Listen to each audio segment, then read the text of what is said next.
Viviអង្គុយឲ្យជាប់ប៉ានឹងនាំកូនជិះសេះយ៉ាយ៉ាយ៉ាយ៉ាយ៉ាលេខសម្លាញ់បន្ថយល្បឿនបន្តិចទៅ Vivi មិនទាន់ចេះនិយាយទេបងធ្វើឲ្យកូនខ្លាចហើយកុំបារម្ភអីប្រពន្ធសម្លាញ់បងនឹងប្រយ័ត្នមក Vivi យើងមកជិះយន្តហោះម្ដងអូខ្ញុំឈ្មោះ Henry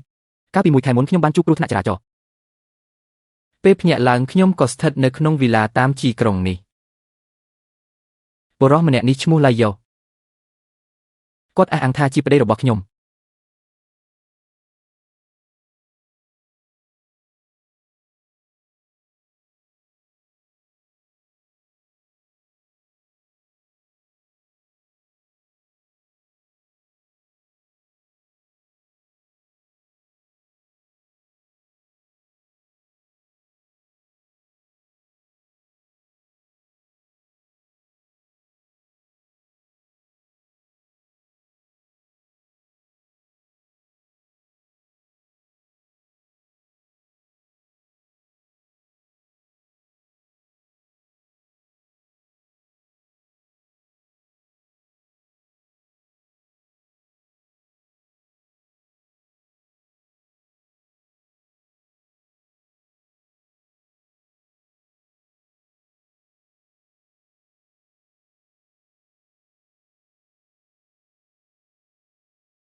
ខ្ញុំគឺ Henry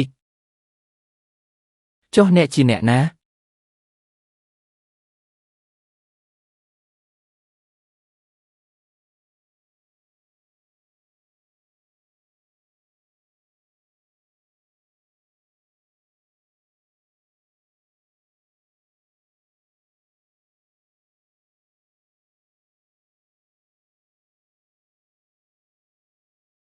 ប្រពន្ធសម្លាញ់អូនកំពុងធ្វើអ្វីហ្នឹង